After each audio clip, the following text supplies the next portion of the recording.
Primer libro de los Macabeos 14. El año 172, el rey Demetrio reunió sus fuerzas y partió para Media para reclutar allí tropas auxiliares, porque quería combatir con Trifón.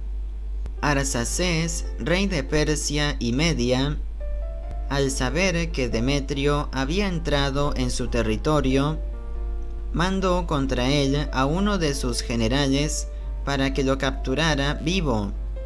Este se puso en marcha, derrotó a la columna de Demetrio y lo apresó. Se lo llevó a Arsaces, quien lo arrojó en una prisión.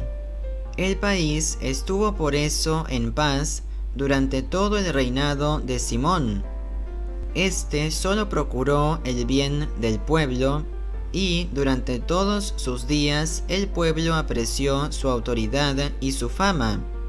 Añadió a sus títulos de gloria la toma de Jope. Mandó hacer allí un puerto que le abría el camino de las islas del mar. Extendió las fronteras de su nación y fue el dueño del país. Hizo que volvieran un gran número de prisioneros. Se apoderó de Gazer, de Bet-Sur y de la ciudadela.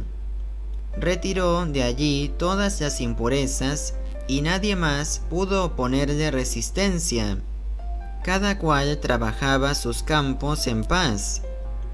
La tierra daba sus productos y los árboles de los campos sus frutas.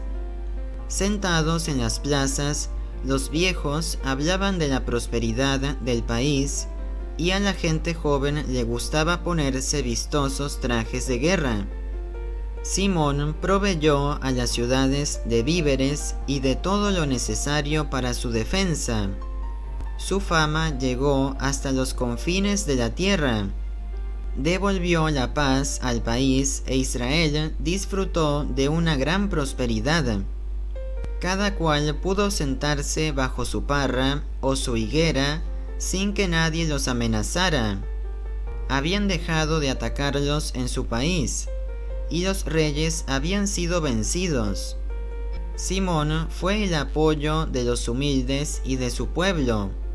Como estaba lleno de celo por la ley, hizo que desaparecieran los renegados y los malvados. Devolvió al templo su gloria y multiplicó los objetos sagrados. Cuando se enteraron en Roma y en Esparta de la muerte de Jonatán, se sintieron muy apenados. Pero cuando supieron que su hermano Simón había pasado a ser sumo sacerdote en lugar de aquel, que era dueño de todo el país y de todas las ciudades que había en él, le escribieron en tablillas de bronce para renovar con él la alianza y la amistad que habían concertado con sus hermanos Judas y Jonatán. Se leyó ese documento ante toda la asamblea en Jerusalén. Esta es la copia de la carta que enviaron los espartanos. Los jefes de los espartanos y la ciudad saludan al sumo sacerdote Simón, a los ancianos, a los sacerdotes y a todo el pueblo de los judíos.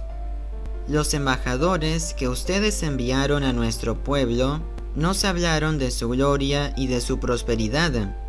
Hemos quedado felices con su visita, y así hemos registrado su declaración en las actas de nuestro pueblo. Numenios, hijo de Antíoco, y Antípater, hijo de Jasón, embajadores de los judíos, vinieron donde nosotros para renovar su amistad con nosotros.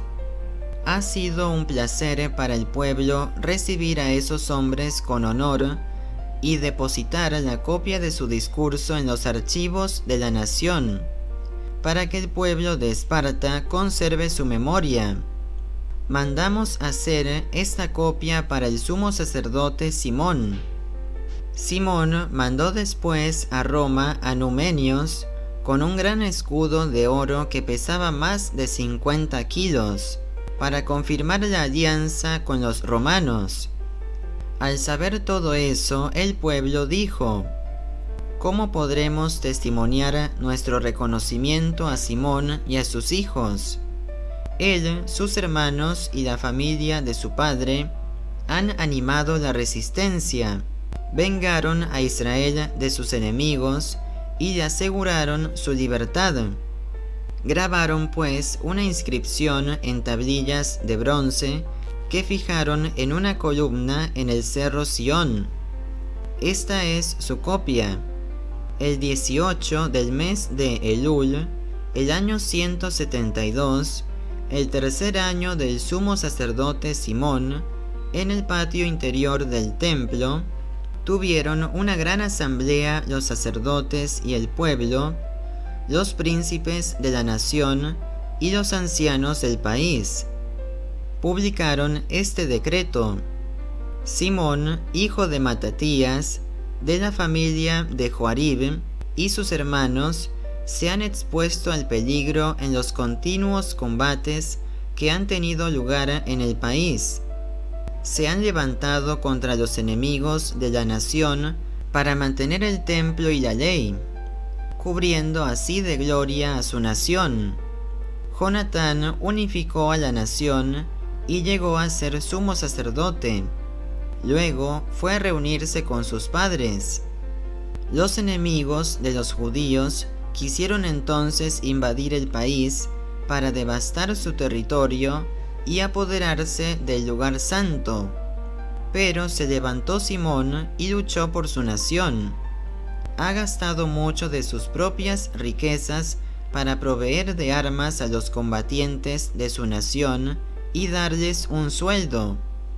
Fortificó las ciudades de Judá y también Bet-Sur, en los límites de Judea. En esa ciudad, que hasta ese entonces había estado ocupada por los enemigos, instaló una guarnición judía. Fortificó Jopé en la costa y Gazer en la frontera con Azotó. Antes estaba habitada por los enemigos, pero él instaló allí colonos judíos y se preocupó de todo lo necesario para su sustento. Viendo la fidelidad de Simón y la gloria que quería dar a su nación, el pueblo lo nombró gobernador y sumo sacerdote, en reconocimiento a todos los servicios que había prestado y a la justicia y fidelidad que había demostrado con su nación, porque en cualquier ocasión había tratado de exaltar a su pueblo. En sus días, y gracias a él, los judíos arrojaron a los extranjeros de la provincia, especialmente a los que se habían hecho fuertes en la ciudad de David en Jerusalén, de donde hacían incursiones para manchar los alrededores del templo y profanar su santidad. Colocó allí soldados judíos y la fortificó para asegurar la defensa del país y de la ciudad. También alzó las murallas de Jerusalén. Después de eso, el rey Demetrio le asignó el cargo de sumo sacerdote, lo nombró entre sus amigos y le concedió los más altos honores, pues se había informado que los romanos trataban a los judíos de amigos, aliados y hermanos, y que habían recibido con honores a los enviados de Simón. El rey tomó en cuenta lo que pareció bueno a los judíos y los sacerdotes, que Simón fuera príncipe y sumo sacerdote para siempre, hasta el día en que aparezca un profeta digno de fe, que él comandara sus ejércitos, que tuviera a cargo los lugares santos y nombrara a los responsables de los servicios públicos y de la administración del país, que también se preocupara de los armamentos y de la defensa de las fortalezas. Tendría a su cargo el pueblo santo y sería de todos obedecido. Todos los actos públicos del país serían escritos en su nombre, y él se vestiría de púrpura y de oro. Nadie del pueblo ni de los sacerdotes podría objetar cualquiera de estos puntos, contradecir cualquiera de sus órdenes o convocar sin su autorización a una asamblea en el país, ni llevar ropa de púrpura o broche de oro. Cualquiera que procediere de manera contraria a este decreto o violare uno solo de sus artículos sería castigado. El pueblo estimó que era bueno que Simón actuara según este decreto, y Simón aceptó.